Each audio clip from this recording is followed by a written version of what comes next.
നമ്മൾ ഇന്നിവിടെ കൂടിയിരിക്കുന്നത് നിങ്ങൾക്ക് എല്ലാവർക്കും അറിയാവുന്ന പോലെ മലയാളത്തിന്റെ ഒരേ ഒരു ശ്രീനിവാസൻ, ശ്രീനി എന്ന് നമ്മളെല്ലാവരും സ്നേഹപൂർവ്വം ശ്രീനിയേട്ടനും എന്നൊക്കെ വിളിക്കുന്ന ശ്രീനിവാസൻ നമ്മളെ വിട്ടുപിരിഞ്ഞിരിക്കുന്നു. മലയാള സിനിമയ്ക്ക് ഒരിക്കലും നികത്താൻ പറ്റാത്ത ഒരു നഷ്ടമാണ് അദ്ദേഹത്തിൻ്റെ 48 വർഷത്തെ സിനിമാ ജീവിതം നമുക്ക് സമ്മാനിച്ചത്. അദ്ദേഹത്തിൻ്റെ ഒരു വേർപാട് അത് ഒരു ശൂന്യതയായി തന്നെ നിലനിൽക്കുന്നു എന്ന് നമുക്കറിയാം. അദ്ദേഹത്തിൻ്റെ ഒരു സിനിമകൾ എങ്കിലും ഒരു ദിവസം കാണാത്ത ഒരാളും ഈ സദസ്സിലോ കേരളത്തിലോ ഉണ്ടാവില്ല എന്ന് നമുക്കറിയാം. ഓർത്തോർത്ത് ചിരിക്കാനും ചിന്തിക്കാനും അദ്ദേഹം നമുക്ക് നൽകിപ്പോന്ന സിനിമകൾ മാത്രം മതിയാവും. നമ്മൾ ഇന്ന് ഈ പ്രൗഢ ഗംഭീരമായ ഒരു സ്മരണാഞ്ജലി ശ്രീനിവാസൻ എന്ന ബഹുമുഖ പ്രതിഭയെ ഓർക്കുമ്പോൾ നമുക്ക് ഓരോരുത്തർക്കും ഒരുപാട് പറയാനുണ്ടാവും. ഞാൻ കൂടുതൽ ദീർഘിപ്പിക്കുന്നില്ല, എൻ്റെ കർത്തവ്യത്തിലേക്ക് കടക്കുകയാണ്. അദ്ദേഹം ഞാനുമായി ഒരു സിനിമ വർക്ക് ചെയ്തിട്ടുണ്ട്. സത്യനന്ദിക്കാട് സംവിധാനം ചെയ്ത ഒരാൾ മാത്രം എന്ന ചിത്രത്തിൽ അദ്ദേഹം അഭിനയിക്കാൻ വന്നു. അത് SN സ്വാമി ആയിരുന്നു അതിൻ്റെ സ്ക്രിപ്റ്റ്. ആ സിനിമയിൽ അഭിനയിക്കാൻ വന്ന അദ്ദേഹവുമായി ഒരു ഊഷ്മളമായ ബന്ധം സ്ഥാപിക്കാൻ കഴിഞ്ഞു. പിന്നീട് എൻ്റെ ആദ്യ സിനിമ കാഞ്ചീപുരത്തിൻ്റെ കല്യാണത്തിൻ്റെ കഥയുമായി ബന്ധപ്പെട്ട് അതിൻ്റെ നിർമ്മാതാവിൻ്റെ ഏറ്റവും അടുത്ത സുഹൃത്തായിരുന്നു ശ്രീനിയേട്ടൻ. അപ്പം നിർമ്മാതാവിന് ഒരേ ഒരു നിർബന്ധം, ഈ സിനിമ കഥ ശ്രീനിയോട് പറയണം, ശ്രീനി ഓക്കെ പറഞ്ഞാലേ ഞാൻ ഈ സിനിമ പ്രൊഡ്യൂസ് ചെയ്യുള്ളൂ എന്ന് അദ്ദേഹം എന്നോട് പറഞ്ഞു. ഞാനും എൻ്റെ കൂടെ നിന്ന് ഞങ്ങൾ രണ്ടുപേരാണ് ഇരട്ട സംവിധായകരായിരുന്നു. ശ്രീ ഞങ്ങൾ രണ്ടുപേരും കൂടി ജയകൃഷ്ണനും കൂടി അദ്ദേഹത്തെ കാണുകയും ഈ കഥ പറയുകയും ചെയ്തു. അപ്പം ഞാൻ പറഞ്ഞു, അദ്ദേഹത്തോട് പറഞ്ഞു. അപ്പോൾ അദ്ദേഹം എന്നോട് ചോദിച്ചു, എന്താണ് ഈ സിനിമ? ഞാൻ പറഞ്ഞൊരു തെങ്കാശി പട്ടണം പോലെയൊക്കെ ഉള്ള ഒരു സിനിമയാണ്. അപ്പം അദ്ദേഹത്തിൻ്റെ സ്വതസിദ്ധമായ ശൈലിയിൽ എന്നോട് പറഞ്ഞു, തെങ്കാശി പട്ടണം ഒരു സിനിമയുണ്ട്, തനിക്ക് തൻ്റെ സിനിമ ചെയ്താൽ പോലെ. അങ്ങനെ നമ്മളെ എപ്പോഴാണ് പ്രതികരിക്കാൻ പറ്റുന്നത് ആ സമയത്ത് കൃത്യമായി പ്രതികരിക്കുന്ന ആളാണ്. അതാണ് എൻ്റെ വ്യക്തിപരമായ അദ്ദേഹവുമായുള്ള ഒരു അനുഭവം. ഈ ചടങ്ങുമായി ബന്ധപ്പെട്ട് ബഹുമാന്യായ സത്യനന്ദിക്കാടിനെയാണ് ഞാൻ ആദ്യമായി വിളിക്കുന്നത്. കാരണം ഏറ്റവും കൂടുതൽ സിനിമ സത്യേട്ടനുമായിട്ടാണ് ചെയ്തിരിക്കുന്നത്. അദ്ദേഹത്തെ വിളിച്ചപ്പോൾ അദ്ദേഹം ഇന്ന് ചെന്നൈയിൽ 3 ദിവസം ശ്രീനിയേട്ടൻ അനുസ്മരണ പരിപാടികൾ നടക്കുന്നു. അദ്ദേഹമാണ് അത് കോർഡിനേറ്റ് ചെയ്യുന്നത്. അതുകൊണ്ട് വരാൻ പറ്റില്ല, എനിക്ക് വരണമെന്ന് ആഗ്രഹം ഉണ്ടായിരുന്നു എന്ന് അദ്ദേഹം പറഞ്ഞു.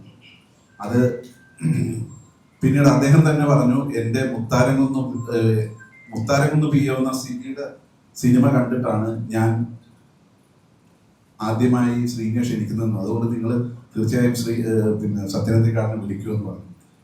അങ്ങനെയാണ് നമ്മൾ സിബി മലയിലിനെ വിളിക്കുമെന്ന് പറഞ്ഞു. അങ്ങനെ സിബി സാറിനെ വിളിക്കുകയും സിബി സാർ അത് വരാമെന്ന് സമ്മതിക്കുകയും ചെയ്തു. നമ്മുടെ ഇന്നത്തെ ഈ യോഗത്തിന് അധ്യക്ഷത വഹിക്കുന്നത് തനിമയുടെ സംസ്ഥാന പ്രസിഡന്റ് ആദമയൂബ് സാറാണ്.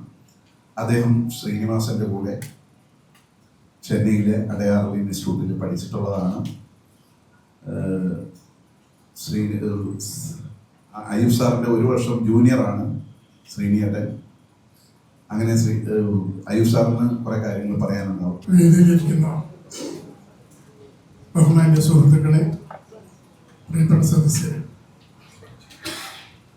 ശ്രീനിവാസനെ അനുസ്മരിക്കുന്നതിന് മുമ്പ് ഒരുപക്ഷെ ഇവിടെ ഈ വേദിയിൽ ആദ്യമായിട്ട് വന്നിട്ടുള്ള, ഈ സദസ്സിൽ ആദ്യമായിട്ട് വന്നിട്ടുള്ള ആളുകൾക്ക് വേണ്ടി തനിമയെക്കുറിച്ച് വളരെ ചെറിയൊരു ഇൻട്രൊഡക്ഷൻ തരാൻ ആഗ്രഹിക്കുന്നു. കേരളത്തിലെ കലാ സാഹിത്യ രംഗത്ത് കഴിഞ്ഞ 30-ൽ പരം വർഷങ്ങളായി പ്രവർത്തിക്കുന്ന ഒരു സംഘടനയാണ് തനിമ കലാ സാഹിത്യവേദി. മനുഷ്യ മനസ്സുകളിലേക്ക് നന്മയുടെ പ്രകാശം പരത്താൻ കലയെയും സാഹിത്യത്തെയും എങ്ങനെ ഫലപ്രദമായി ഉപയോഗിക്കാം എന്നൊരു ആശയത്തിൽ നിന്നാണ് ഈ സംഘടന ഉടലെടുത്തത്. 1000-ലധികം അംഗങ്ങളുണ്ട് ഇപ്പോൾ.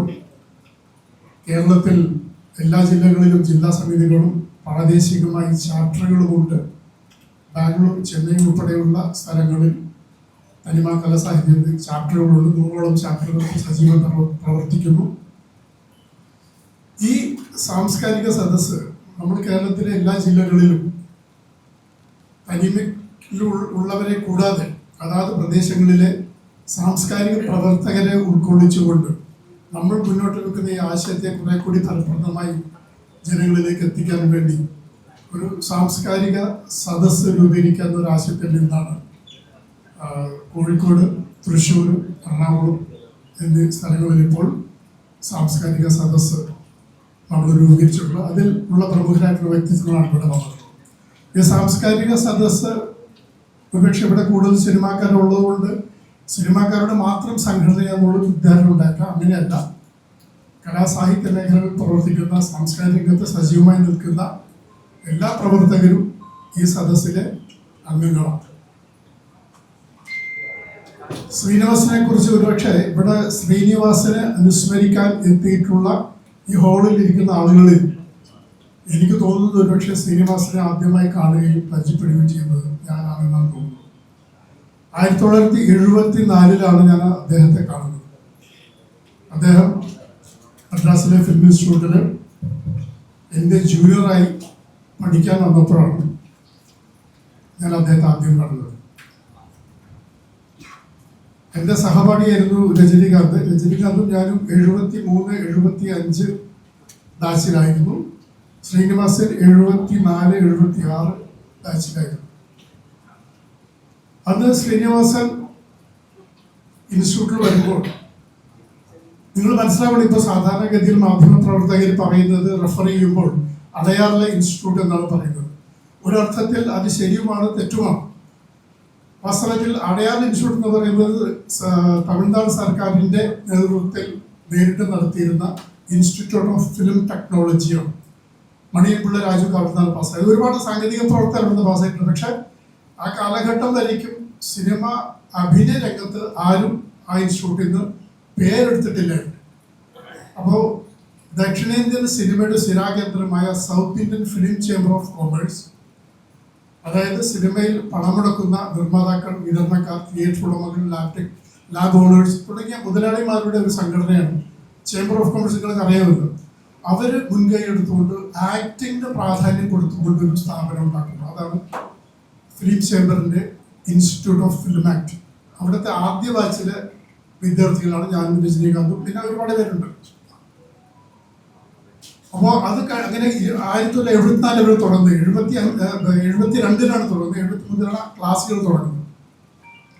72 തുടങ്ങിയ സ്ഥാപനം 2002 ഇത് സംസ്ഥാന സർക്കാർ ഏറ്റെടുത്തു. എന്താണ് കാര്യം എന്ന് വെച്ചിട്ടുണ്ടെങ്കിൽ രജനീകാന്ത് അവിടെ നിന്ന് പുറത്തു വന്ന് വലിയൊരു താരമായതോടുകൂടി എല്ലാ ദക്ഷിണേന്ത്യൻ സംസ്ഥാനങ്ങളിൽ നിന്നും മാത്രമല്ല ഉത്തരേന്ത്യൻ സംസ്ഥാനങ്ങളിൽ നിന്നും വരെ ഇവിടെ പഠിക്കാനായിട്ട് വിദ്യാർത്ഥികളുടെ വൻ പ്രവാഹമായിരുന്നു. ഒരുപക്ഷെ ചേംബർ ഒക്കെ പ്രതീക്ഷിച്ചതിൽ അപ്പുറത്തേക്ക് ഈ സ്ഥാപനം വളർന്നു. അപ്പം അവരുടെ സ്ഥലപരിമിതി, ചേംബറിൻ്റെ തന്നെ ഒരു വലിയൊരു കോളേജ് ക്യാമ്പസ്, വലിയൊരു ക്യാമ്പസ് ഉണ്ടായിരുന്നു. അവിടെ പ്രിവ്യൂ തിയേറ്റർ, HMTയുടെ റെക്കോർഡിംഗ് സ്റ്റുഡിയോ, ഒരുപാട് പ്രസ്ഥാനങ്ങളുടെ സ്ഥാപനം ഉണ്ടായിരുന്നു ഇതിനകത്ത്. അപ്പോൾ അങ്ങനെ ഗവൺമെൻറ്, സംസ്ഥാന ഗവൺമെൻറ് ഇത് ഏറ്റെടുക്കാൻ തയ്യാറാവുകയും അവർ ഈ സ്ഥാപനം ഗവൺമെൻറ്റിൻ്റെ പഴയ ഇൻസ്റ്റിറ്റ്യൂട്ട് ഓഫ് ഫിലിം ടെക്നോളജിയിലേക്ക് ലയിപ്പിക്കുകയും അതിന് MGR institute of film and television technology എന്ന് പുനർനാമകരണം ചെയ്യുകയും ചെയ്തു. അത് അടയാറിൽ തന്നെ ഉണ്ടായിരുന്ന പഴയ ഇൻസ്റ്റിറ്റ്യൂട്ടാണ്. അപ്പോൾ ഇപ്പോഴൊക്കെ വേണമെങ്കിൽ നമ്മൾ അടയാളം എന്ന് പറയുമ്പോൾ അതിന് സാങ്കേതികമായിട്ട് വലിയ തെറ്റില്ല. കാരണം നമ്മുടെ ഇപ്പോൾ ആ സ്ഥാപനത്തിൻ്റെ വില അങ്ങനെയാണ്. ഏതായാലും ഈ ചേംബർ തുടങ്ങിയ ഇൻസ്റ്റിറ്റ്യൂട്ടിൽ ആദ്യ ബാച്ചുകളിൽ എന്നെ പോലെ രജനീകാന്തിനെയൊക്കെ പോലെയുള്ള കുറച്ച് ആളുകൾ ഒഴിച്ചാൽ ബാക്കി മിക്കവാറും എല്ലാവരും തന്നെ ആ കാലഘട്ടത്തിൽ പ്രത്യേകിച്ച് തെലുങ്കിലെയും തമിഴിലെയും, തെലുങ്കിലെയാണ് കൂടുതൽ, B. നാഗിറെഡ്ഡി, DVS രാജു തുടങ്ങിയ പ്രമുഖ നിർമ്മാതാക്കളായിരുന്നു ഈ സ്ഥാപനത്തിന് ചുക്കാൻ പിടിച്ചിരുന്നത്.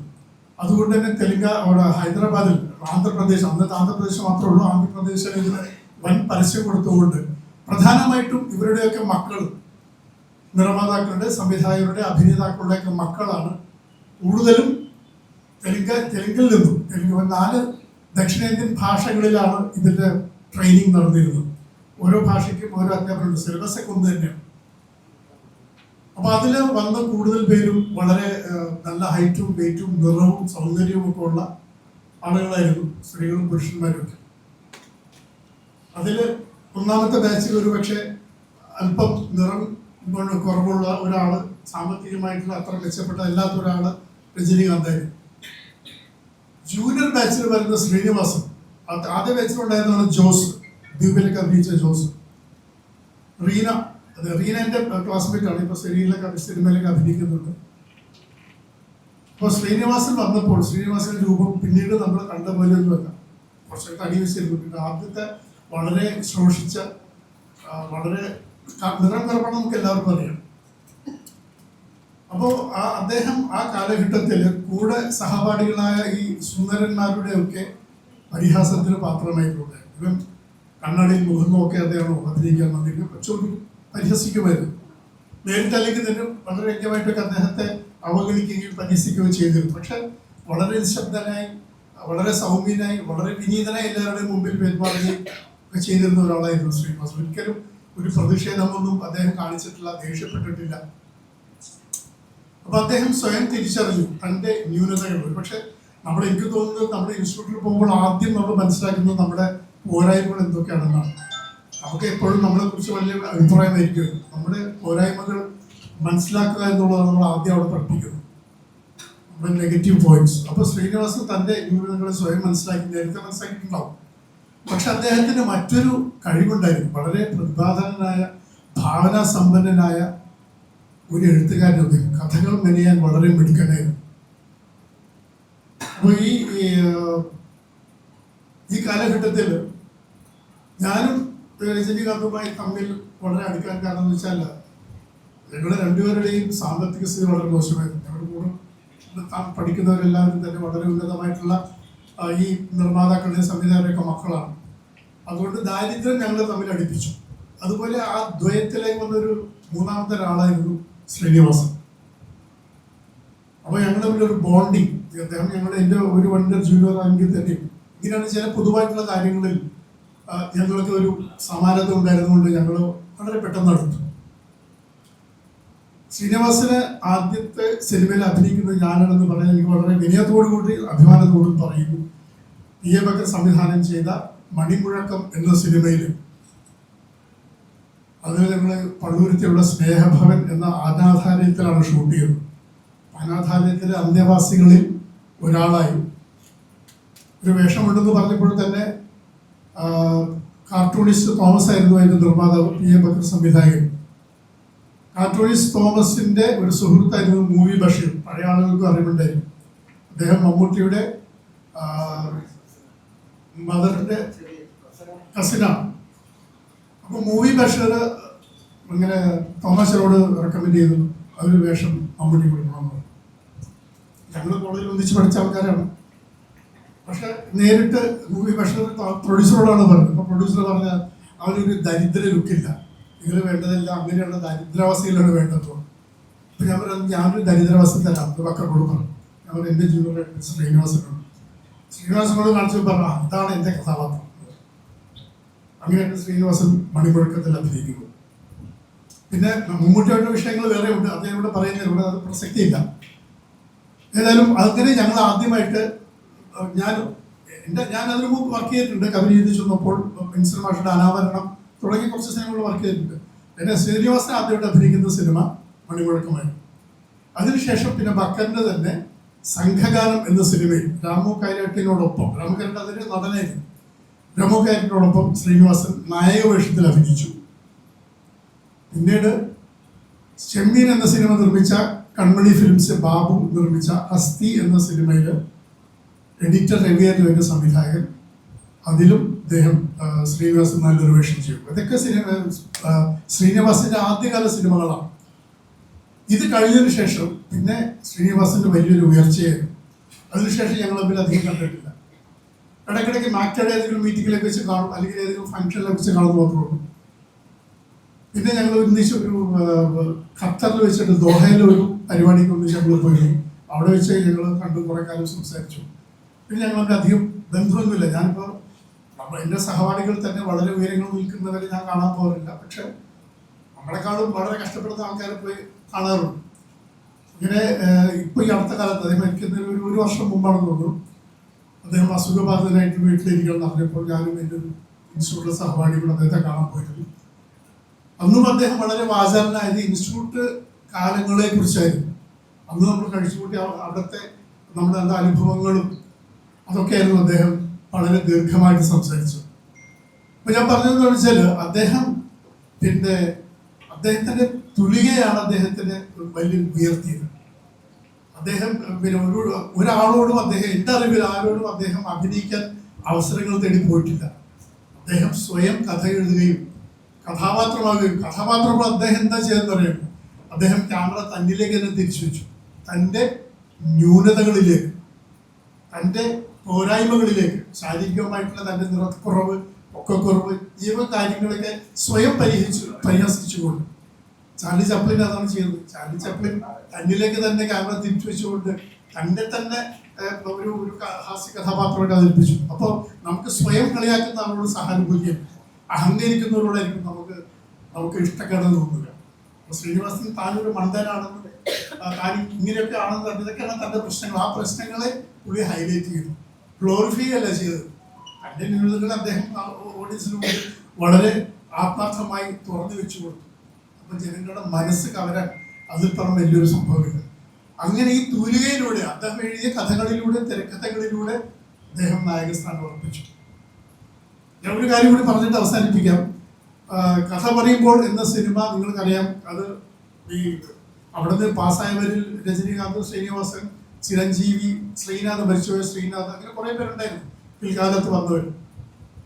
പക്ഷെ ഒരു 75% ആളുകളും സ്ട്രഗ്ലേഴ്സ് ആയിരുന്നു. ഒരിക്കലും ഒരു സിനിമയിൽ പോലും അഭിനയിക്കാത്തവരും എൻ്റെ കൂടെ പഠിച്ചിട്ടുള്ളവരും ഇപ്പോഴും ജീവിച്ചിരിക്കുന്ന ആൾക്കാരുണ്ട്.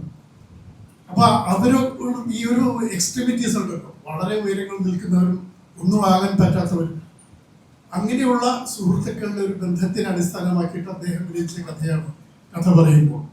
അത് നമുക്കറിയാം, മലയാളത്തിൽ സൂപ്പർ ഹിറ്റായി, മറ്റ് പല ഭാഷകളിലും അത് ഹിന്ദിയിലും നിർമ്മിക്കപ്പെട്ടു, ഷാരൂഖ് ഖാൻ അഭിനയിച്ചത്. അപ്പോൾ ആ സിനിമ തമിഴിൽ നിർമ്മിക്കാൻ തീരുമാനിക്കുകയും രജനീകാന്തിന് അതിൽ ആ പ്രധാന വേഷം ചെയ്യാനായി തിരഞ്ഞെടുക്കുകയും ചെയ്തപ്പോൾ രജനീകാന്തിന് വേണ്ടി ഈ സിനിമയുടെ, മലയാളം സിനിമയുടെ ഒരു പ്രിവ്യൂ ഷോ വെച്ചിരുന്നു അദ്ദേഹത്തെ കാണാൻ വേണ്ടി. അപ്പോൾ ശ്രീനിവാസനെ ക്ഷണിച്ചിരുന്നു. ശ്രീനിവാസനെ രജനീകാന്ത് വളരെ ദീർഘമായ കാലത്തിന് ശേഷമാണ് അവരുടെ അവിടെ വെച്ച് കാണുന്നത്. സിനിമ കണ്ട് ഇറങ്ങിയപ്പോഴേക്കും രജനീകാന്ത് ശ്രീനിവാസനോട്, നീ ഇത്ര നന്നായിട്ട് കഥ എഴുതുന്നു ഞാൻ അറിഞ്ഞില്ല എന്ന് പറഞ്ഞു. അപ്പോൾ ശ്രീനിവാസൻ പറഞ്ഞു, നീ ഇത്ര നന്നായിട്ട് അഭിനയിക്കുന്നു ഞാനും അറിഞ്ഞില്ല. കാരണം രണ്ടുപേർക്കും നമുക്ക് വളരെയധികം അപകർഷതാബോധമുണ്ടായിരുന്ന ആൾക്കാരാണ്. ഒരിക്കലും സങ്കല്പിച്ചിരുന്നില്ല ഇങ്ങനെ സിനിമയിൽ വലിയ ഉന്നതങ്ങൾ കീഴടക്കാൻ പറ്റുമോ. അപ്പൊ അങ്ങനെ പിന്നെ വളരെ ആത്മാർത്ഥതയുള്ള ഒരു സുഹൃത്ത്. കഴിവ് എന്ന് പറഞ്ഞാൽ നമുക്ക് എല്ലാവർക്കും അതിനെക്കുറിച്ച് കഴിവിനെ നമ്മളിവിടെ പറയേണ്ട ആവശ്യം, നമ്മളെല്ലാവരും കണ്ട് അനുഭവിച്ച് അറിഞ്ഞതാണ് അദ്ദേഹത്തിന്റെ കഴിവുകളെ കുറിച്ച്. ഞാൻ പറയുന്നത്, അദ്ദേഹം ഒരു അഭിനേതാവ് എന്നതിനേക്കാൾ ഉപരി നമ്മൾ അദ്ദേഹത്തെ കൂടുതൽ ഇഷ്ടപ്പെടുകയും ബഹുമാനിക്കുകയും ചെയ്യുന്നത് അദ്ദേഹം എഴുതിയ സിനിമകളിലൂടെയാണ്. മാത്രമല്ല, അദ്ദേഹം സന്ദേശം എന്ന സിനിമയിലൂടെ മാത്രമല്ല, മറ്റ് പല സിനിമകളിലൂടെയും അദ്ദേഹം വരുന്ന തലമുറയ്ക്ക്, അല്ലെങ്കിൽ നമ്മളിപ്പോൾ ജീവിക്കുന്ന ആളുകൾക്ക് വലിയ സന്ദേശങ്ങൾ നൽകിയിട്ടുണ്ട്. മുഖ്യധാരാ സിനിമയിൽ നിന്നും മാറി സിനിമ ചെയ്യുന്ന സംവിധായകരുടെ സിനിമകളെയൊക്കെ ആസ്വദിച്ചു തുടങ്ങിയ ഒരു കാലഘട്ടമാണ് 1978 സിനിമയാണ്. അപ്പോൾ അത്തരം പുത്തൻ സിനിമാധാരയിലൂടെ സഞ്ചരിക്കുന്നവരുടെ സിനിമകളുടെ വാർത്തകളൊക്കെ ശ്രദ്ധയോടെ വായിക്കുന്ന. അങ്ങനെ പി എ ബക്കറിൻ്റെ ഒരു സിനിമ വരുന്നു എന്നുള്ള വാർത്തകളൊക്കെ കേട്ടപ്പോൾ അതിനെക്കുറിച്ച് കൂടുതലായിട്ട് വാർത്താമാധ്യമങ്ങളിലൂടെയൊക്കെ മനസ്സിലാക്കുന്ന സമയത്ത് ആ സിനിമ ഇറങ്ങിയ ദിവസം തന്നെ അത് പോയി കാണുകയും അതിൽ 2 നായകന്മാരാണ്, ശ്രീനിവാസനും മറ്റൊരു അഭിനേതാവും, രണ്ടുപേരും ആദ്യമായിട്ട് അഭിനയിക്കുന്ന സിനിമയാണ്. ഒരു അനാഥാലയത്തിൻ്റെ പ്രസ്ഥാനത്തിലുള്ള കഥയാണ് മണിമുഴക്കം. ആ മണിമുഴക്കം കണ്ടപ്പോൾ തന്നെ ശ്രീനി എന്ന് പറയുന്ന ഒരു നടൻ നമ്മുടെ ഉള്ളിലേക്ക് ഇടിച്ചു കയറി കടന്നുകൊണ്ട് ഇരിപ്പിടം സ്വയം കണ്ടെത്തിയ ആളാണ്. അങ്ങനെ ശ്രീനി നമ്മൾ മനസ്സിലാക്കില്ല. ശ്രീനി മറ്റു പല സിനിമകളിലൊക്കെ സംഘഗാനം പോലെയുള്ള സിനിമകൾ, മേള, അങ്ങനെ ഒരുപാട് സിനിമകളിലേക്ക് ശ്രീനി ഉപയോഗം വരികയുണ്ട്.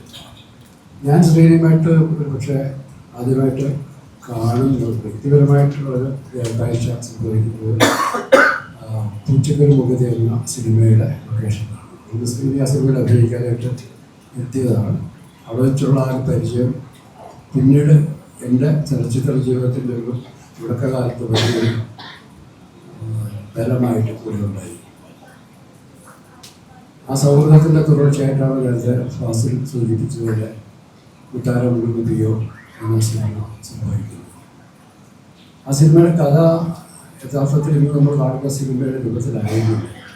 ജഗദീഷ് ഞാനിങ്ങനെ ഒരു പുതിയ സിനിമ ചെയ്യാനായിട്ട് നിർമ്മാതാക്കൾ എന്നെ സമീപിച്ചിരിക്കുന്നു എന്നൊക്കെ അറിയപ്പെടും. ഞാൻ എൻ്റേതായിട്ടുള്ള വഴിയിൽ ചില കഥകളൊക്കെ നോക്കുകയും അതൊക്കെ മുന്നോട്ട് പോകാതെ വരികയും ചെയ്യുന്ന ഘട്ടത്തിലാണ് ജഗദീഷ് വന്നിരിക്കുന്നത് എന്നാണ് പറയുന്നത്. അതൊരു പാരലൽ കോളേജിൻ്റെ പശ്ചാത്തലത്തിൽ ആ പാരലൽ കോളേജിലെ പ്രിൻസിപ്പളും മകളും അവിടെ പഠിക്കുന്ന വിദ്യാർത്ഥികളിൽ ഒരാളുമായിട്ടുള്ള പ്രണയത്തിൻ്റെ കഥയ്ക്ക് ശ്രീനിയാണ് അതിനെ പുതിയൊരു ഡയമെൻഷനിലേക്ക് കൊണ്ടുവരുന്നത്. ശ്രീനിയൊക്കെ അത് മാറ്റിയിട്ടാണ് അതൊരു പുസ്തകക്കാരൻ്റെയും മകളും സ്ഥലത്തെ പോസ്റ്റ്മാൻ്റെ കഥയുമൊക്കെ മാറ്റിയത്.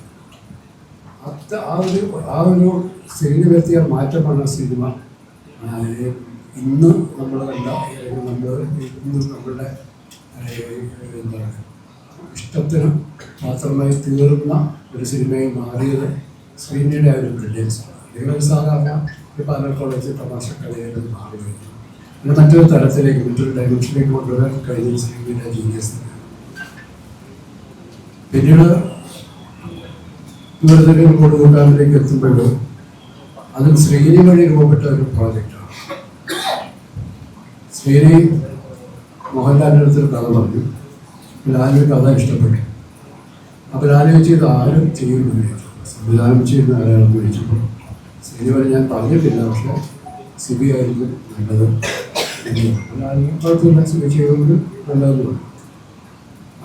അങ്ങനെ ഒരു പ്രോജക്റ്റ് ഞാൻ അറിയാതെ ഇതിലേക്ക് എത്തിയത് അതും കാരണക്കാരൻ ശ്രീനിയാണ്.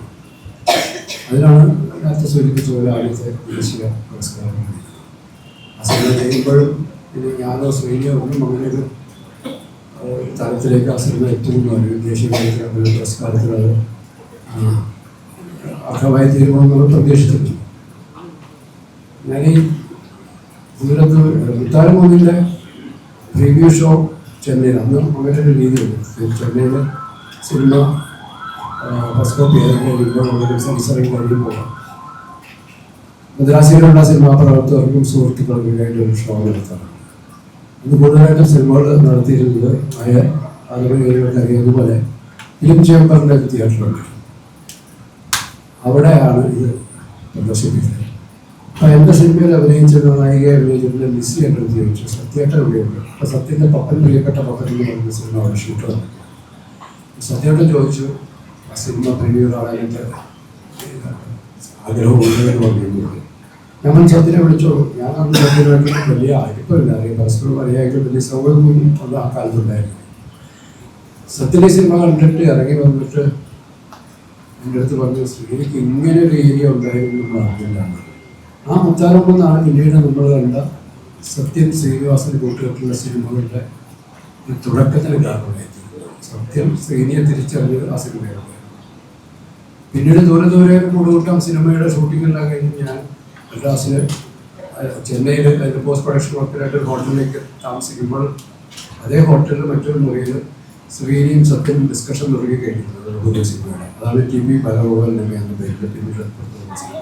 അങ്ങനെ അവർ തമ്മിലുള്ളൊരു കൂട്ടുകെട്ട് മലയാള സിനിമയ്ക്ക് ഒരുപാട് നല്ല രസകരമായ സിനിമകൾ സമ്മാനിച്ച് കൂട്ടുകെട്ട് രൂപപ്പെടുന്നത് അങ്ങനെയാണ്. ദൂരയുടെ ലൊക്കേഷനിൽ തന്നെ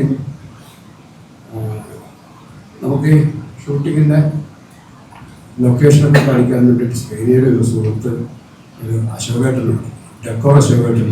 അശോകേട്ടൻ ഇന്റീരിയർ ഡെക്കറേറ്ററാണ്. അപ്പോൾ അദ്ദേഹം ശ്രീനിയുടെ അടുത്ത സുഹൃത്തായതുകൊണ്ട് നമ്മളെ സഹായിക്കാനായിട്ട് കൊടുത്താണ്. അപ്പം ശ്രീനി എഴുത്തിലിരിക്കുകയാണ്. അശോകേട്ടൻ പറഞ്ഞു, സിബിസാറും കൂടെ ലൊക്കേഷൻ കാണിക്കാൻ വേണ്ടി ഒരാളെ തരാം. ഇതുകൊണ്ടെല്ലാം ഒരാളെ ഏർപ്പാടാക്കി. അയാൾ ഇന്നും രാവിലെ വൈകുന്നേരം 6 മണി ഹോട്ടലിലെ കാലത്ത് റിസപ്ഷൻ വന്നിരിക്കും. ഞാൻ താഴെ ചെല്ലും, ഞങ്ങൾ ഒരുമിച്ച് പോകും. വേറെ മണിയുടെ മുമ്പിലിരിക്കും. ഞങ്ങളെ എന്നെ കൊണ്ട് സ്ഥലങ്ങളൊക്കെ കാണിച്ചു. അങ്ങനെ ലൊക്കേഷൻ കാണിക്കലും പിന്നീട് സെറ്റിലൊന്ന് പണിയൊക്കെ അദ്ദേഹത്തിന് ഈ കല്ലായിലെ തടിക്കച്ചവടത്തിൻ്റെയൊക്കെ ചില കാര്യങ്ങളുണ്ട്. അവിടുന്ന് തടിയെടുക്കുക, സെറ്റിടാനുള്ള സൗകര്യമൊക്കെ ചെയ്ത് തരുന്നുണ്ട്. ഷൂട്ടിങ്ങിന് തലേ ദിവസമാണ് പ്രൊഡ്യൂസർ എന്ന് പറയുന്നത്. പ്രൊഡ്യൂസർ വന്നില്ല. അദ്ദേഹം പറയുന്നത് എൻ്റെ സിനിമയിൽ ഇതിലോട്ടപ്പോൾ വേണ്ട, കാരണം അദ്ദേഹം അതിനു മുമ്പ് ചെയ്തുകൊണ്ടിരുന്ന സിനിമയുടെ ഡബ് ചെയ്യാൻ അപ്പോൾ എത്തിയില്ല. അതിൻ്റെ ഒരു പരിഭവത്തിൽ ഇനിയാണ് എൻ്റെ സിനിമയിൽ വേണ്ടത്. നാളെ ഷൂട്ടിങ് തുടങ്ങിയാണ്, ഇവരെല്ലാവരും എത്തിക്കഴിഞ്ഞു.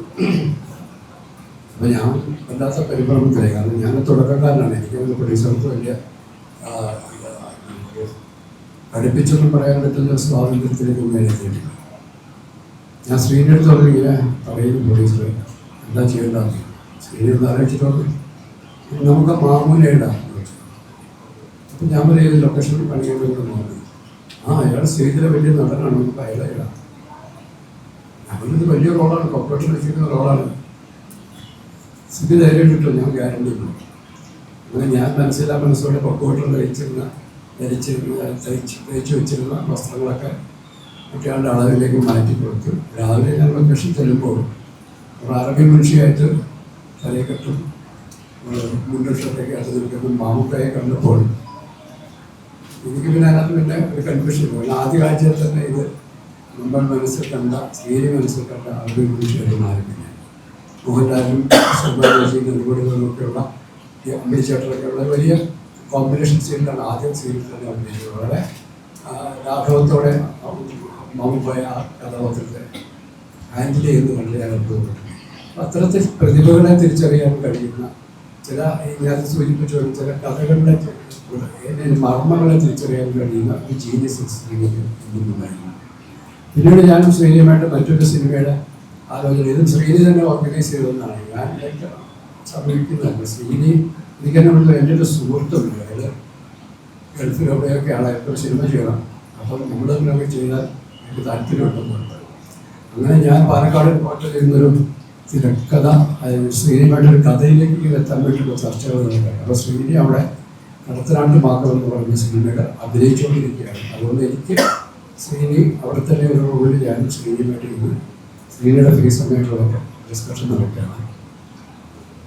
പക്ഷെ ഞാനും ഈ പ്രൊഡ്യൂസറും തമ്മിൽ നേരിൽ കാണുന്നതിന് മുമ്പ് തന്നെ ആ സിനിമ ഇല്ലാതായി. പ്രൊഡ്യൂസർ മാറിപ്പോയി, ആ സിനിമ ഇല്ലാതായി. ആ ഒരു ഘട്ടത്തിലാണ് എന്നെ കാണാൻ അതേ ഹോട്ടലിലേക്ക് ലോകിദാസൻ വന്നത്.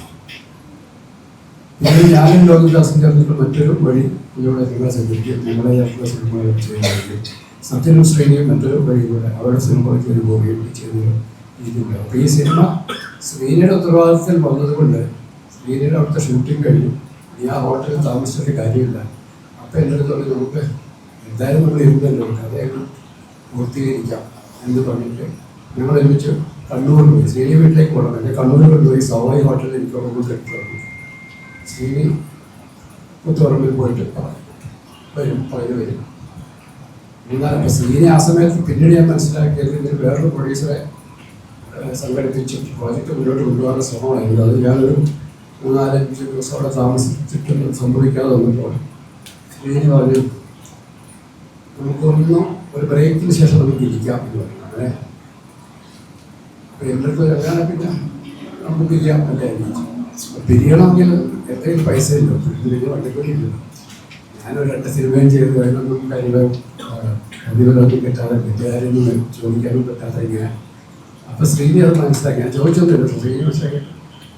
അല്ലാതെ എനിക്ക് 3000 രൂപ എടുത്ത് നമുക്ക് വീട്ടിൽ പോയിട്ട് നമുക്ക് പിന്നിരിക്കാൻ പറഞ്ഞു. ആ 3000 രൂപ ഇതുവരെ കൊടുത്തിട്ടില്ല. ഞാൻ ശ്രീനി കൊടുക്കേണ്ടത്, കാരണം അത് കൊടുക്കാനുള്ള പിന്നീട് 3000 രൂപ എന്ന് പറയുന്നത് നമുക്കങ്ങനെ കൊടുക്കാൻ പറ്റാത്ത തുകയൊന്നും അല്ലാത്ത ഒന്നുമില്ല. അപ്പം ഞാനൊരു കാര്യം ശ്രീനിയുടെ 3000 രൂപ കൊടുത്താലും പിന്നെ ഇങ്ങനെ ഒരു കൊടുക്കാത്ത കടത്തിനായിട്ട് 3000 രൂപ കൊടുക്കുന്നത്. ശ്രീനിയെ സംബന്ധിച്ചിടത്തോളം ഈ ഒരുപാട് തമാശ കഥകളുണ്ട്. ശ്രീനി വളരെ പ്രതീക്ഷിക്കാത്ത രീതിയിലുള്ള അന്നത്തെ ജീവിതത്തിൽ കൊണ്ടുവരുന്നതാണ്. ഒരു വളരെ രസകരമായ ഒരു സന്ദർഭം ശ്രീനിയെ പിന്നീട് പറഞ്ഞാണ്. കോഴിക്കോട് ഒരു ഹോട്ടലിൽ ശ്രീനിയുടെ പുറത്തിന് എഴുത്തൊക്കെ ആയിട്ടിരിക്കുമ്പോൾ ഒരാൾ വന്നൊരു 10 ലക്ഷത്തിനൊക്കെ ഒരു ബോംബെക്കാരൻ്റെ എല്ലാ അഭിമാനത്തോടു കൂടി വന്നു.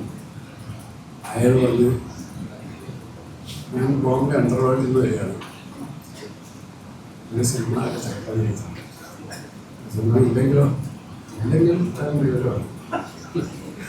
അപ്പോൾ ശ്രീനി പറഞ്ഞു, അപ്പോൾ എൻ്റെ പേര് നൂറെന്നാണ്, 100 മുഹമ്മദ്. ശ്രീനി പറഞ്ഞു, 100 ഞാൻ 1000.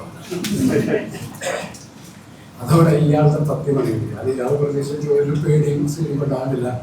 അത് വളരെ നിസ്സാരമായ തമാശയിൽ ഈ അധോലോക ഭീകരൻ ഒഴുന്ന് രക്ഷപ്പെട്ടു പോയത്.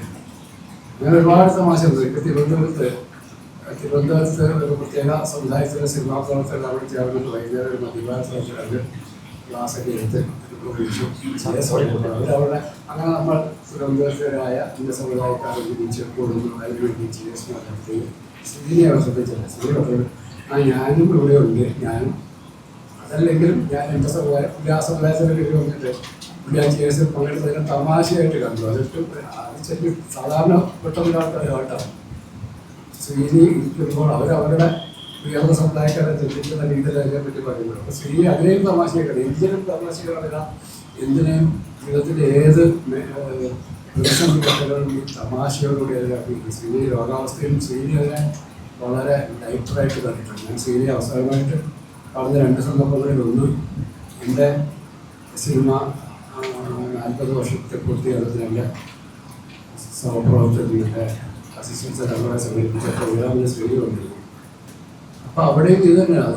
ആ ശ്രീനിക്ക് ഒരു മാറ്റം, ശ്രീനിയുടെ രൂപത്തിലോ അല്ലെങ്കിൽ ആരോഗ്യപരമായ ചില വിഷമങ്ങളുള്ള ഉണ്ടെങ്കിൽ പോലും ശ്രീനിയുടെ ഉള്ളിലെ ആ ഒരു നർമ്മം നഷ്ടപ്പെട്ടു പോയിട്ടില്ല. എന്താണ് ആ നർമ്മത്തിൻ്റെ ഒരു ഊർജ്ജം ഒരിക്കലും ശ്രീനിക്ക് നഷ്ടപ്പെട്ടിട്ടുണ്ട്. ഏറ്റവും അവസാനം കാണുമ്പോഴും ഞങ്ങളുടെ ഇരുവരുടെയും ഒരു കോമൺ സുഹൃത്തിൻ്റെ വിവാഹത്തിന് ചെയ്യാൻ അനുവദിച്ച് കാണുമ്പോഴും ശ്രീനി ഏറ്റവും മുന്നിലുള്ളത് ടേബിളിൽ ഒരു ഭക്ഷണം കഴിക്കുമ്പോൾ ശ്രീനി എന്നത് നമുക്ക് മുമ്പ് ചെയ്യുന്നത് ഞാൻ എല്ലാം ഇത് ആ ഭരണപ്പള്ളിൻ്റെ ഒരു 3 ഉണ്ട്. അപ്പോഴും ഇത് തന്നെ ശ്രീനി ഭക്ഷണം കഴിക്കുന്നതിൻ്റെ ഇടയിൽ ഇങ്ങനെ തമാശകൾ വരുമ്പോഴാണ് പറഞ്ഞുകൊണ്ടിരിക്കുന്നത്. ഞാൻ തമാശ പറയുകയും ശ്രീനി തന്നെ പൊട്ടിച്ചിരിക്കുകയും ചെയ്യും. ആ പൊട്ടിച്ചിരിക്കുമ്പോഴും ഇവിടെ കാര്യമുണ്ട്. അപ്പം ഒരുപക്ഷെ നമ്മൾ ഒരു ശ്രീനി എല്ലാ തരത്തിലുള്ള സിനിമകളിൽ പ്രവർത്തകർ ഒന്നിച്ച് ആരോഗ്യത്തിലൂടെയും ഒക്കെ സിനിമകൾ ചെയ്തിട്ടുണ്ട്. മോഹൻ സാറിൻ്റെ പോലെ സിനിമകളിൽ ഒരുപാട് കാലം ക്ലാസ്സിൽ ഗോസ്റ്റ് ഫൈറ്ററായിട്ട് ശ്രീനി ഉണ്ടായിരുന്നു, മോഹൻ സാറിൻ്റെ സിനിമകളിലൊക്കെ. പക്ഷേ ശ്രീനി ആരുടെയും മാത്രമല്ല, ആരുടെയും ഒരു പാഠത്തിൽ പെട്ടുപോയതാണ്. സ്വന്തമായിട്ടുള്ള ഒരു ഐഡൻറ്റിറ്റി സിനിമ ചെയ്തതാണ്. ഞാൻ ശ്രീനി ആദ്യമായിട്ട് സിനിമ സംവിധാനം ചെയ്യപ്പെടും ശ്യാമള, അന്താരാഷ്ട്രീയ ശ്യാമളയ്ക്ക് മുമ്പ് വടക്ക് നോക്കി എന്തെങ്കിലും ചെയ്യുന്ന സമയത്ത് ഇന്നത്തെ കഥ പറഞ്ഞിട്ടുണ്ട്. നമ്മൾക്ക് ശ്രീനി ചെയ്താലേ നന്നാവുള്ളൂ, ശ്രീനിയെ വിധിച്ചാലേ നന്നാവുള്ളൂ. അങ്ങനെ ആ സിനിമ കഴിഞ്ഞിട്ട് പിന്നെ ശ്രീനിയുടെ ഒരു പ്രിമേഴ്സ് എന്ന് പറയുന്നത് ശ്യാമള ചെയ്യാൻ വേണ്ടിയിട്ട് ശ്രീനി വർഷങ്ങൾ ചെയ്തിട്ടുണ്ട്. കാരണം ശ്രീനി മാത്രം ചെയ്യുന്ന സിനിമ വരുമ്പോഴേ ഞാൻ താൻ ചെയ്യുള്ളൂ. ഇത് ഞാൻ തന്നെ ചെയ്യണമെന്ന് ശ്രീനിക്ക് തോന്നുന്ന ഒരു സിനിമയിലേക്ക് ശ്രീനി പോവുകയുള്ളൂ. ഇത് പിന്നെ ലോഹിദാസ് ആദ്യത്തെ സിനിമ ചെയ്യണം, ഭൂതക്കണ്ണയുടെ കഥ എൻ്റെ അടുത്ത് തോന്നി പറഞ്ഞു, ഞാനിങ്ങനെ സംവിധാനം ചെയ്യാൻ തോന്നുന്നു, കഥ ആ കഥ കേട്ടപ്പോഴും നമ്മളിതും ലോഹി തന്നെ ചെയ്യേണ്ട സിനിമയാണ്. പക്ഷേ എപ്പോഴും ലോഹി ചെയ്യുന്ന മറ്റുള്ളവർക്ക് ചെയ്യാൻ പറ്റുന്നൊരു സിനിമ ലോഹി ചെയ്യേണ്ട കാര്യമില്ല. ലോഹിക്ക് മാത്രം ചെയ്യേണ്ട, ലോഹി ചെയ്താലേ നന്നാവുമെന്ന് ലോഹിക്ക് ബോധ്യപ്പെടുന്ന സിനിമ മാത്രം ലോഹി ചെയ്യാവൂ. ഞാൻ ഉദാഹരണം പറഞ്ഞ ശ്രീനിയുടെ കാര്യമാണ്. പക്ഷേ പിന്നീട് ലോഹി പക്ഷേ ഒരുപാട് ഓഫറുകളൊക്കെ വന്നപ്പോൾ അതിൻ്റെ പ്രഭാവത്തിൽ പെട്ടുപോകുകയും ലോഹി പൂർണ്ണമായിട്ടും സംവിധാനത്തിലേക്ക് പോകുകയും. ശ്രീനിക്ക് ആ ഒരു തിരിച്ചറിവുണ്ടായിരുന്നു.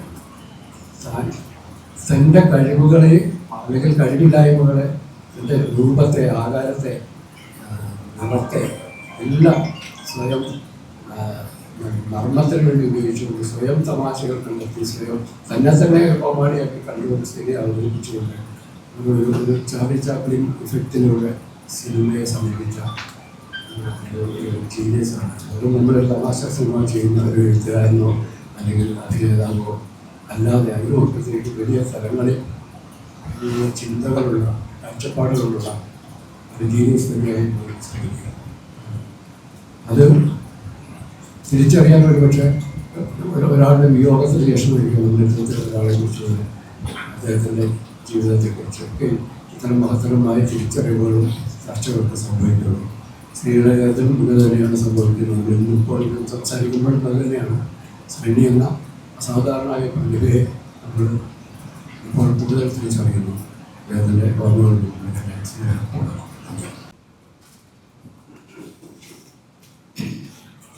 വേദിയിലും സദസ്സിലിരിക്കുന്ന ബഹുമാനിക്ക്, ഈ ശ്രീനിവാസൻ എന്ന വ്യക്തിയുമായി എനിക്ക് അത്ര അടുപ്പം ഉണ്ടായിരുന്നില്ല, അത്ര അടുത്ത ബന്ധം എനിക്കുണ്ടായിട്ടില്ല. ഒരു സുഹൃത്ത് എന്നുള്ളവർക്ക് അങ്ങോട്ടും ഇങ്ങോട്ടും വിളിക്കുകയോ കാണുകയോ അങ്ങനെ ഒന്നും ഉണ്ടായിട്ടില്ല. എന്നാലും ഒരുപാട് കണ്ടുമുട്ടലുകൾ അദ്ദേഹമായിട്ട് ഉണ്ടായി.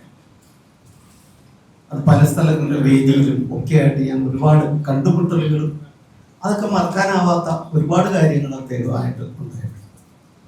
ഒരു കാര്യം ഞാൻ ഓർക്കുന്നത്, മദ്രാസിൽ ചെന്നൈയിൽ AVM സ്റ്റുഡിയോയിൽ, അത് ഏത് പടമാണെന്ന് ഞാൻ ഓർക്കാനില്ല, എൻ്റെ ഏതോ ഒരു പടത്തിൻ്റെ റെക്കോർഡിങ്ങിന് അവിടെ ചെന്നിരിക്കുക, AVM 6. അപ്പോൾ ബിജു നാരായണനാണ് അന്ന് പാടുന്നത്. സ്റ്റുഡിയോയിൽ കുറച്ച് തിരക്കുണ്ട്, ഇത്തിരി താമസമുള്ളതുകൊണ്ട് ഞങ്ങൾ പുറത്തിറങ്ങി, ഞാനും ബിജു പുറത്തിറങ്ങിയപ്പോൾ അവിടെ സ്റ്റുഡിയോയുടെ ചുവരിൽ ചാരി ഒരു സൈക്കിൾ ഇരിപ്പുണ്ടായിരുന്നു. ബിജു ആ സൈക്കിളിൻ്റെ പിന്നിൽ കയറി ഇരുന്നു, സ്റ്റാൻഡിലിരിക്കുന്ന ഒരു സൈക്കിൾ. അപ്പം എനിക്ക് എന്തോ ഒരു തമാശ ഓർമ്മ വന്നു. ഈ ശ്രീനിവാസൻ എന്ന വ്യക്തിയുടെ ഒരു അദ്ദേഹം ചെയ്ത ഏതൊരു പടത്തിൻ്റെ ഒരു തമാശ പറഞ്ഞ് ഞങ്ങൾ ചിരിച്ചു കുറച്ച്. അപ്പൊ വീണ്ടും ഒരു സിനിമയെക്കുറിച്ച് ഓർമ്മ വന്നു, അത് പറഞ്ഞ് ചിരിച്ചു. അപ്പൊ ബിജു കുറച്ച് കാര്യങ്ങൾ പറഞ്ഞു. അങ്ങനെ ഞങ്ങൾ ഇങ്ങനെ ചിരിച്ചുകൊണ്ടിരിക്കുകയാണ്. പെട്ടെന്ന് ഒരു കാർ വന്ന് തൊട്ട് സൈഡിൽ നിന്നു. കാറിന്റെ പിൻസീറ്റിൽ നിന്ന് ഡോർ തുറന്ന് നല്ല ചിരിയോടെ ശ്രീനിവാസൻ ഇറങ്ങുകയാണ്. ഞങ്ങൾ ഞെട്ടിപ്പോയി. അദ്ദേഹത്തെ പറ്റി പറഞ്ഞുകൊണ്ടിരിക്കുകയല്ലേ. അദ്ദേഹം ഇങ്ങോട്ട് വന്നപ്പോ തന്നെ ബിജു ചാടി ഇറങ്ങിയിട്ട് പറഞ്ഞു, ശ്രീനിയേട്ട 100 ആയുസ്സാണ്, 100 ആയുസ്. ഞങ്ങളിത് പറഞ്ഞ് ചിരിച്ചുകൊണ്ടിരിക്കുകയായിരുന്നു. അത്രയും മതി. ശ്രീനിയേട്ടൻ്റെ മുഖം എന്ന് പറയണ വളരെ ഗൗരവത്തിലായി. ഞാനും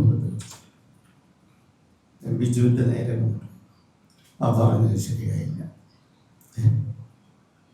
ഞാൻ ഈ അടുത്തൊന്ന് നോക്കിയതാണ്, 106 വയസ്സുണ്ടെന്നാണ് പറഞ്ഞത്. അത് 6 വയസ്സ് കുറച്ചത് തീരെ ശരിയായി. ബിജു ഞെട്ടിപ്പോയി. അപ്പോൾ എനിക്കിതിൻ്റെ തമാശ മനസ്സിലാവേണ്ടി ഞാൻ ചിരിച്ചോണ്ടിരിക്കും. പക്ഷെ ബിജു വളരെ പേര്, ശ്രീനിയേട്ട ക്ഷമിക്കണം, അതെനിക്കറിയില്ലായിരുന്നു. അപ്പൊ പുള്ളി അതിൻ്റെ ഇരട്ടിയാക്കി. ഒരു വ്യക്തിയുടെ വയസ്സൊക്കെ അങ്ങനെ കുറക്കാം പാടില്ല, തെറ്റല്ലേ? അപ്പൊ അയ്യോ അങ്ങനെ പറയരുത്, എനിക്കറിയില്ലാതെ പറ്റിപ്പോയതാണ്. 6 വയസ്സ് കുറച്ച് പോകുന്നത്, 1 വയസ്സൊക്കെ വേണ്ടി തെറ്റാം. ഇത് വലുതാക്കി ബിജു കരയൂന്ന് പറഞ്ഞൊരവസ്ഥ എത്തിച്ചിട്ട് പുള്ളി എന്നെ നോക്കി ഒരു ചിരിയും ചിരിച്ചിട്ട് ആ റെക്കോർഡിങ് കണ്ടല്ലേ എന്ന് പറഞ്ഞിട്ട് അകത്തേക്ക് പോയി. ബിജു ആകെ വിഷമത്തിലായി. ഒരൊറ്റ സെക്കൻഡ് കൊണ്ട് ആ സിറ്റുവേഷൻ മാറ്റിമറിച്ചില്ലേ. അതിലാണ് പുള്ളിയുടെ കഴിവ്. അത് വേണമെങ്കിൽ ശരി 100 ആയുസിരിക്കട്ടെ എന്നൊക്കെ പറഞ്ഞിട്ട് തന്നെ പോവാം. അങ്ങനെയല്ല, ആ ഒരു നിമിഷം അത് ബിജുവിനെ മനസ്സിലായി പുള്ളിക്ക്. അതുകൊണ്ട് അത് നല്ലപോലെ പ്രയോജനപ്പെടുത്തി ബിജുവിന് നല്ലപോലെ വിഷമിപ്പിച്ച്. ബിജുവിന് വിശ്വസിക്കാൻ പറ്റുന്നില്ല. ഈ പറഞ്ഞതൊക്കെ തമാശ ആയിരുന്നു ഞാൻ പറഞ്ഞിട്ട് അല്ലല്ല, എവിടെയൊക്കെ പോയി നോക്കി പ്രശ്നമായിട്ട് ഞാനായിട്ട് വെറുതെ 6 വയസ്സ് കുറച്ചു എന്നൊക്കെ ബിജുവിന് ഭയങ്കര സങ്കടമായത്.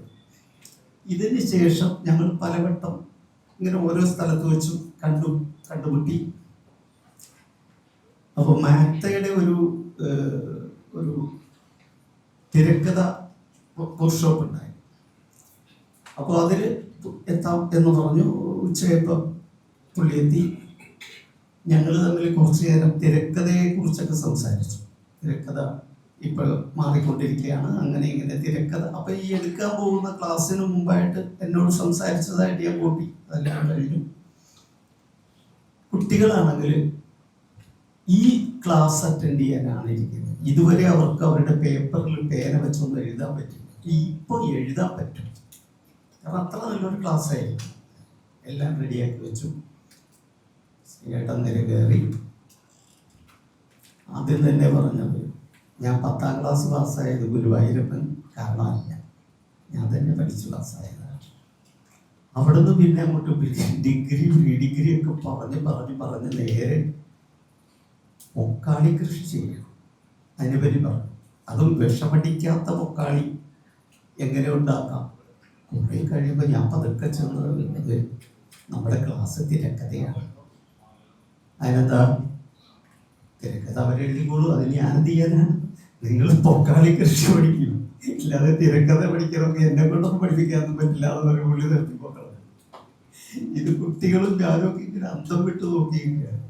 അങ്ങനെ ഒരു സിറ്റുവേഷനെ എങ്ങനെയൊക്കെ മാറ്റിമറിക്കാം എന്നത് അദ്ദേഹത്തിന്റെ ജീവിതത്തിലും അദ്ദേഹത്തിന്റെ സിനിമകളിലും ഒരു പ്രത്യേകതയാണ്. ഞാൻ സിനിമയിലേക്ക് വരുന്നതിന് മുമ്പ് തിരക്കഥകൾ പഠിച്ചത്, സിനിമകൾ കണ്ട് പഠിച്ചത് ഭാഗ്യരാജ് സാറിൻ്റെയും ബാലചന്ദ്ര മേനോന്റെയും ശ്രീനിവാസൻ തിരക്കഥകളും. അതിൽ ഞങ്ങളെ ആകർഷിച്ച ഒരു ഘടകം ഈ ശ്രീനിവാസന്റെ തിരക്കഥകളിൽ വരുന്ന ഒരു നിമിഷം കൊണ്ടുള്ള ചേഞ്ചിങ്, അതുപോലെ ഈ ലൂപ്പ് ഹോൾ അടക്കുക, പഴുതടച്ച് പോവുക എന്ന ഒരു സംഭവം പുള്ളിക്കുണ്ട്. അത് അദ്ദേഹത്തിന്റെ തിരക്കഥകളിൽ നിന്നാണ് ഞാൻ പഠിച്ചത്. ഞാനിപ്പോൾ കൃത്യം എല്ലാം ഓർക്കുന്നില്ല, എന്നാലും എനിക്ക് തോന്നുന്നു മഴയത്ത് മുമ്പേ ആണ് അതിലേതോ ആ സിനിമയാണെന്ന് തോന്നുന്നു. ആദ്യം പറയാമായിരുന്ന ഒരു കാര്യം അവസാനം പറയുന്നുണ്ട്. അത് ആദ്യം പറയാമായിരുന്നു എങ്കിൽ ആ കഥയില്ല, പിന്നെ ആ സിനിമ നടക്കില്ല. കാരണം അവസാനത്തേക്ക് ഇത് വരുമ്പോഴാണല്ലോ ഇതിന്റെ ക്ലൈമാക്സ് ഒക്കെ വരുന്നത്. അപ്പൊ ചോദിക്കുന്നുണ്ട് ഒരു കഥാപാത്രം, ഇത് ആദ്യം അങ്ങ് പറഞ്ഞപ്പോൾ ഇത് ശ്രീനിവാസൻ എന്ന തിരക്കഥാകൃത്തിന്റെ ഏറ്റവും വലിയ ട്രിക്കാണ്. ഇതാദ്യം പറയാമായിരുന്നില്ല, കാരണം നമ്മൾ ചോദിക്കുന്നത്. അതുകൊണ്ട് അതിനകത്തൊരു കഥാപാത്രം തന്നെ അങ്ങ് ചോദിച്ചു. അപ്പൊ പുള്ളി പറയുന്നു പറ്റിപ്പോയി, ഇങ്ങനെ ആയിപ്പോയി, പറഞ്ഞു വന്നപ്പോൾ അവസാനമായിപ്പോയി എന്നങ്ങനെ തിരുത്തുന്നുണ്ട്. ശരിക്കും പഠന വിഷയമാക്കേണ്ട, സിനിമാ വിദ്യാർത്ഥികൾ പഠന വിഷയമാക്കേണ്ട തിരക്കഥകളാണ് ശ്രീനിവാസന്റെ. ഒരു തർക്കമില്ല, പാഠ്യവിഷയം ആക്കേണ്ടതാണ്. കാരണം ഒരുപാട് ട്രിക്സും ലൂക്കോൾസും അതിലുണ്ട്. നമ്മൾ അറിഞ്ഞിരിക്കേണ്ട ഒരുപാട് കാര്യങ്ങളുണ്ട്. സംഭാഷണം വെച്ചിട്ടുള്ള കളിയിൽ അത് കൃത്യമായി അദ്ദേഹത്തിന്റെ നർമ്മം ചേർന്ന പ്രയോഗങ്ങൾ നിങ്ങൾക്ക് തന്നെ അറിയാം. എത്രയോ സിനിമകളിലെ ചെറിയ ഡയലോഗ് പോലും നമ്മളെ ചിരിപ്പിച്ചിട്ടുണ്ട്. ഏതാണ് ഒരു ഇപ്പൊ ഈ കൃത്യമായിട്ട് ഓർക്കല്ലെങ്കിലും കൂട്ടുകാര ചോറ് തിന്നണ്ടേ കൂട്ടുകാര എന്ന് ചോദിക്കുന്നു. ഒരു മോഹൻലാലില് ഒന്ന് വീട്ടിൽ വന്ന് കയറിയേക്കുന്ന ഒരാളാണ്. ഇവിടെ ആണെങ്കിൽ ഒന്നും കഴിക്കാനില്ല. അപ്പോൾ അയാൾക്ക് കൊടുക്കാൻ യാതൊരു താല്പര്യമില്ല, കൊടുക്കാനും പറ്റില്ല. പക്ഷെ കൂട്ടുകാരനായിട്ട് കൊടുത്തേ പറ്റും. അപ്പോഴാണ് ഇതിങ്ങനെ ചോദിക്കുന്നത്. ഇങ്ങനെയുള്ള ചെറിയ ചെറിയ കാര്യങ്ങളിലൂടെ ആ തിരക്കഥയുടെ ഘടനക്ക് ഉറപ്പ് വരുത്തുക എന്നുള്ളത് നമ്മളൊക്കെ പാഠ്യവിഷയമാക്കേണ്ടത്. ഞങ്ങളത് പഠിച്ചു, ഒരുപാട് പഠിച്ചു. അതുകൊണ്ടാണ് നമ്മൾ എഴുതുന്നതിന് മുമ്പ് നമ്മളിത് പഠിച്ചിട്ടാണ് എഴുതിയത്. അപ്പോൾ തീർച്ചയായിട്ടും വിജയിക്കും. അദ്ദേഹത്തിൻ്റെ തിരക്കഥകൾ എടുത്ത് പഠിച്ചാൽ തീർച്ചയായിട്ടും വിജയം ഉറപ്പാണ്. പാഠ്യവിഷയമാക്കും എന്ന് ഞാൻ പ്രതീക്ഷിക്കുന്നു. അദ്ദേഹത്തിൻ്റെ ആ വിയോഗം ചെറുതല്ല. എത്ര ആഴത്തി പറഞ്ഞാലും ആ വിയോഗത്തെക്കുറിച്ച് എനിക്ക് പറയാൻ പറ്റില്ല. അത്രക്ക് വലിയൊരു വിയോഗമാണ് മലയാള സിനിമയ്ക്ക്. മലയാള സിനിമയുടെ തീരാ നഷ്ടം തന്നെയാണ്. നേരത്തെ ഇവിടെ ആദം സാർ പറഞ്ഞ പോലെ ഈ മണിമുഴക്കം എന്ന ചിത്രം ഞാൻ അന്ന് കണ്ടപ്പോൾ അതിനകത്തൊരു വയറോണി എന്ന് പറഞ്ഞൊരു ക്യാരക്ടർ എനിക്ക് ഇന്നും ഓർമ്മയുണ്ടത്. സറ ജോസഫിൻ്റെ കഥയാണ്. ആ ക്യാരക്ടർ അത്ര അതിമനോഹരമായി ചെയ്തു എന്നുള്ളതാണ്. അന്ന് നമുക്കറിയില്ല ഇതാരാ ചെയ്യണമെന്നൊന്നും അറിയില്ല, ശ്രീനിവാസനെന്നും അറിയില്ല. പിന്നെ ഒരു ഹീറോ ഉണ്ട്, അത് SH കോളേജിൽ പഠിച്ചിരുന്ന ഒരു പയ്യനുമാണ്. ഇവർ രണ്ടുപേരും നമുക്കറിയില്ല. പക്ഷെ ശ്രദ്ധിച്ചു, മറ്റേ നായകനേക്കാൾ കൂടുതൽ ശ്രദ്ധിച്ചത് ഈ വൈറോണി എന്ന് പറഞ്ഞ ക്യാരക്ടറാണ്. അതാണ് ശ്രീനിവാസൻ ചെയ്തത്. എന്തായാലും ആ വിയോഗം തീരാ നഷ്ടം തന്നെയാണ്. ഞാൻ ആ ദുഃഖത്തിൽ പങ്കുചേരുന്നു നിങ്ങളോടൊപ്പം. നമസ്കാരം. എനിക്ക് സിനിമയുമായി ബന്ധപ്പെട്ട് തീർച്ചയായിട്ടുമായിട്ട് എളുപ്പമില്ല. പക്ഷേ ഞങ്ങൾ തമ്മിലുള്ള ഒരു ആത്മബന്ധം എങ്ങനെയാണ് പറയുക എന്ന് എനിക്കറിയില്ല. അദ്ദേഹം, ഞാൻ ഇന്ത്യ വിഷമുള്ള കാലം തൊട്ട് അദ്ദേഹമായി അറിയാമായിരുന്നു. പക്ഷേ ഞാൻ സ്വന്തമായി പരിപാടിയുമായി മുന്നോട്ട് പോയപ്പോഴാണ് സ്മീച്ചേട്ടുമായിട്ട് കൂടുതൽ അടുത്തത്. അദ്ദേഹത്തിന് അസുഖം ഉണ്ടായ സമയത്ത് മിക്ക സമയങ്ങളിലും ഞങ്ങൾ ഫോണിൽ സംസാരിക്കും. അദ്ദേഹത്തിന് എന്നെ കാണണമെന്ന് പറയും. അപ്പോൾ ഞാൻ വീട്ടിൽ ചെല്ലും. വീട്ടിൽ ഞങ്ങൾ ഒരുമിച്ചിരുന്ന് സിനിമയ്ക്കപ്പുറം രാഷ്ട്രീയമായിരിക്കും എന്നെ കാണുന്നത് സംസാരിക്കും. കാരണം ഞാനൊരു റിപ്പോർട്ടർ എന്ന നിലയിൽ രാഷ്ട്രീയക്കാരുടെ സംസാരിക്കും. എന്നെ ഒത്തിരി കുറ്റപ്പെടുത്തും. എനിക്ക് ഇപ്പോൾ ഓർമ്മ കുറുക്കൻ എന്ന സിനിമയാണ് അദ്ദേഹം അവസാനം അഭിനയിച്ച സിനിമ. അന്ന് മഹാസുബേർ പ്രൊഡ്യൂസ് ചെയ്യുന്ന വിനീത് അഭിനയിക്കുന്ന സിനിമ, ആ സിനിമയുടെ ലൊക്കേഷനിലേക്ക് കൊണ്ടുവരാൻ ഞാനും ഉണ്ടായിരുന്നു. അപ്പോഴും അദ്ദേഹം സംസാരിക്കുന്ന അപ്പോഴും കൗതുകമാണ്, നമുക്ക് ചിരി വരും. ഞാൻ ക്യാരവാനിലേക്ക് കയറി ചെന്ന് കഴിയുമ്പോൾ നമ്മളൊരു വീഡിയോ എടുക്കാം ശ്രീ ചേട്ടാ, അപ്പോൾ എടുക്കുക. അപ്പോൾ ഞാൻ വീഡിയോ എഡിറ്റിംഗ് ഓൺ ചെയ്യുമ്പോൾ അദ്ദേഹം ചോദിക്കുന്ന ഒറ്റ ചോദ്യം, ഹൈദരാലി നിനക്കൊന്ന് നന്നായി കൂടെ, എന്നിട്ടൊരു ചിരിയാണ്. അപ്പൊ ഞാൻ ചോദിക്കാം, എന്താ ശ്രീ ചേട്ടാ ചിരിക്കുന്നത്? അല്ല ഇനിയെങ്കിലും ഇത് നന്നാകുക. വീണ്ടും ചോദിച്ചു, എന്താ ഇങ്ങനെ പറയണം? അല്ല ഇതൊക്കെ ഒരു രസമല്ലേ, നീ എൻ്റെ അടുത്ത് വരുന്നു, നമുക്ക് കുറെ സംസാരിക്കാം. ആ ക്യാരവാനിൽ ഇരുന്നാൽ മണിക്കൂറോളം സംസാരിക്കും. അദ്ദേഹത്തിന് സുഖമില്ലാതായപ്പോൾ ഏറ്റവും കൂടുതൽ അഭിമുഖം എടുത്ത ഒരു വ്യക്തി ഞാനാണ്. അദ്ദേഹം സുഖമില്ലാതെ ഇരിക്കുമ്പോൾ 4 അഭിമുഖമാണ് ഞാൻ എടുത്തത്. 4 പ്രാവശ്യം അദ്ദേഹം വിഷുവിന് ഞങ്ങൾ ഒരുമിച്ച് ഭക്ഷണം കഴിച്ചുള്ള അഭിമുഖം, ചേച്ചിയുമായിട്ട് ഒരുമിച്ചുള്ള, അദ്ദേഹം ഒറ്റയ്ക്കുള്ള, അങ്ങനെ ആ 4 അഭിമുഖവും അദ്ദേഹം മരിച്ചു കഴിഞ്ഞപ്പോഴാണ് എനിക്ക് തന്നെ തോന്നുന്നത് ഏറ്റവും കൂടുതൽ അഭിമുഖം എല്ലാ ഫേസ്ബുക്കിലും എല്ലാ യൂട്യൂബിലും മിക്ക ചാനൽ വരെ എടുത്തു കാണിക്കുന്ന അഭിമുഖങ്ങളായിരുന്നു. അദ്ദേഹത്തിന്റെ ഇവരൊക്കെ പറഞ്ഞ സിനിമാ കഥയ്ക്ക് അപ്പുറം കുടുംബത്തിലൊരു ജീവിതം ഉണ്ടായിരുന്നു. ചിലപ്പോൾ കുടുംബമായിട്ട് അടുത്ത് നിൽക്കുന്നവർക്ക് അറിയുള്ളൂ. കൊച്ചു കുട്ടികളെ നോക്കുന്നത് പോലെയായിരുന്നു ആ ശ്രീനിച്ചേട്ടൻ അസുഖം വന്നപ്പോൾ ചേച്ചി നോക്കിയത്. അത് എനിക്ക് പറയുമ്പോൾ കണ്ണു നിറയും. മരുന്ന് കൊടുക്കാനാണ് ഈ ചേച്ചി വന്നത്. കൊച്ചു കുട്ടികളെ എങ്ങനെയാണ് നമ്മൾ മരുന്ന് കൊടുക്കുക? ശ്രീനിച്ചേട്ടന് പെട്ടെന്ന് ദേഷ്യം വരും. ദേഷ്യം വന്നാലും അതെല്ലാം വിമല ചേച്ചി ഇങ്ങനെ ചിരിച്ചുകൊണ്ട് തമാശ പറഞ്ഞുകൊണ്ട് ആ മരുന്ന് കൊടുക്കുന്ന സീൻ എൻ്റെ കണ്ണുകളിൽ ഇങ്ങനെ ഓടുകയാണ്. കാരണം ഞാൻ പോയി കണ്ടിട്ടുണ്ട്. ഒരു ദിവസം കഴിഞ്ഞ ഇലക്ഷന് വോട്ട് ചെയ്യാൻ വേണ്ടി പോകണമെന്ന് പറഞ്ഞ്, നിയമസഭാ ഇലക്ഷൻ. അപ്പൊ എന്നെ വിളിച്ചു, വോട്ട് ചെയ്യാൻ പോകണം, വരണം, എന്നെ കൊണ്ടുപോകണം പറയും. അപ്പൊ ഞാൻ രാവിലെ പോകാമെന്ന് പറഞ്ഞിട്ട് തലേന്ന് പറഞ്ഞിട്ട്, അപ്പൊ 7:30 മണിക്ക് എന്നെ ആദ്യം വോട്ട് ചെയ്യണമെന്നാണ് ശ്രീചേട്ടൻ പറയുന്നത്. അപ്പൊ ഞാൻ പോയപ്പോൾ 9:30 മണിയായി. ഭയങ്കര ദേഷ്യമാണ് ശ്രീചേട്ടന്. ശ്രീചേട്ടൻ വണ്ടിക്ക് അല്ല. അപ്പോൾ എന്നെ പോകുന്ന വഴിക്കൊക്കെ വിമല ചേച്ചി വിളിച്ചോണ്ടിരിക്കുകയാണ്, എവിടെ എത്തി, ഇവിടെ റെഡിയായിരിക്കുക, പോകണം. അപ്പൊ ഞാൻ പോകുമ്പോൾ കുറേ ദിവസം അപ്പൊ ചേച്ചിയുടെ ഒന്നും ഈ ചാനലിലെല്ലാവരും ഉള്ളപ്പോൾ ഒന്നും പറയില്ല, രാഷ്ട്രീയമൊക്കെ പറയില്ല തുറന്നു. ശ്രീചേട്ടൻ്റെ ഞാൻ ചെവിയിൽ പറഞ്ഞു, ശ്രീചേട്ടൻ കൂടുതലൊന്നും പറയില്ല, നമുക്ക് എന്താണ് ആര് വരും അങ്ങനെയൊക്കെ ഒന്ന് പറഞ്ഞാൽ മതി. പക്ഷെ ഞാൻ പറയും, എന്തു പറയും, നീ വൈകിച്ചതുകൊണ്ട് എനിക്ക് നിന്നെ കുറിച്ച് കുറ്റപ്പെടുത്തി പറയാനുണ്ട്, നീയാണ് എന്നോട് ഇത് പറയാൻ പറഞ്ഞതെന്ന് പറഞ്ഞ് എന്നെ പേടിപ്പിച്ചുകൊണ്ട് രാഷ്ട്രീയക്കാരെ കുറിച്ച് പറയുന്നതാണ് ശ്രീചേട്ടൻ. അങ്ങനെ എല്ലാത്തിനും കൗണ്ടറുകളുള്ള ഒരു മനുഷ്യൻ. ധ്യാനുമായിട്ടാണ് എൻ്റെ ഏറ്റവും അടുപ്പം. ശ്രീചേട്ടനെ പോലെ ഏറ്റവും അടുത്ത് ധ്യാനുമായിട്ടാണ്. ധ്യാൻ എവിടെ ഉണ്ടെങ്കിലും അച്ഛനുമായിട്ടുള്ളൊരു ബന്ധമുണ്ട്. അവര് ഹൃദയം ഒന്നായിരുന്നു എന്ന് ഞാൻ പറയും. ധ്യാനു മാത്രം അത്ര അടുത്ത് നിന്ന ശ്രീചേട്ടനാണ്. പല സമയത്തും ശ്രീചേട്ടൻ അവിടെ ഉണ്ടെങ്കിലും ധ്യാൻ അച്ഛനെ കാണുന്നത് മുമ്പ് മോളിപ്പിരുന്നത് ധ്യാന്റെ സൗണ്ട് കേട്ടാൽ സുഖലാതം അവൻ വന്നോ എന്ന് ചോദിക്കും. അയാൾ വന്നോ എന്ന് പറയും, പേരെടുത്ത് അയാൾ വന്നോ, വന്നെങ്കിലും ഒന്ന് കാണാൻ പറയും. അങ്ങനെയുള്ള ഒരു ബന്ധമുള്ള ഒരു മനുഷ്യൻ നമ്മളെ വിട്ട് പിരിയുമ്പോൾ ഓർക്കാൻ പറ്റില്ല. ഒരു കാര്യം കൂടെ പറഞ്ഞ് അവസാനിപ്പിക്കാം. ശ്രീചേട്ടൻ മരിച്ചു കിടന്നപ്പോൾ രാവിലെ ആ മരണത്തിന്റെ മുമ്പുള്ള സംഭവമാണ് പറയുന്നത്. രാവിലെ 6:30 മണിക്ക് ഡയാലിസിസിൽ പോകാനാണ് ശ്രീചേട്ടൻ. രാവിലെ 6:30 മണിക്ക് എഴുന്നേറ്റ് കുളി കഴിഞ്ഞ് ഭക്ഷണം കഴിച്ച് മരുന്ന് കഴിച്ചിട്ട് ഡയാലിസിസിൽ പോകാൻ വേണ്ടി വണ്ടിയിൽ കയറണം. അപ്പോഴും ചേച്ചിയോട് പറഞ്ഞൊരു ഡയലോഗ് ഭയങ്കര കോമഡി അടിച്ചു എന്നാ ചേച്ചിയോട് പറഞ്ഞത്. ഭയങ്കര തമാശ പറഞ്ഞിട്ടാണ് വണ്ടി കയറുന്നത്. നടക്കുമ്പോൾ സമയത്താണ് അദ്ദേഹത്തിന് പെട്ടെന്ന് അസുഖം കൂടിയത്, ആശുപത്രി കൊണ്ടുപോയത്. നമ്മളെ ഓർത്തു ആശുപത്രി കിടന്നാണ് മരിച്ചതെന്ന്. അപ്പോഴും നല്ല തമാശയോട് കൂടി അദ്ദേഹം വണ്ടി കയറുന്നു. ഒന്ന് വീണപ്പോഴാണ് അദ്ദേഹം ഒന്ന് കിടന്നുപോയത്. ഷേവിംഗ് സെറ്റ് എടുക്കാൻ വേണ്ടി ബെഡിൽ നിന്നും പതുക്കെ മാറിയപ്പോൾ ഒന്ന് പഴുതി വീണ് കാലിനൊരു സർജറി ചെയ്തു. അദ്ദേഹം അതാണ് കിടന്നുപോയത്. ആ കിടപ്പ് അദ്ദേഹത്തിനെ വല്ലാതെ ബുദ്ധിമുട്ടിച്ചു. ഇരിപ്പ്, തമാശയും സംസാരം ക്ലിയർ അല്ലെങ്കിലും അത് അദ്ദേഹം എൻജോയ് ചെയ്തു. പക്ഷെ കിടന്നു പോയത് അദ്ദേഹത്തിന്റെ മനസ്സിന് വലിയ ആഴത്തിലുള്ള മുറിവായിരുന്നു.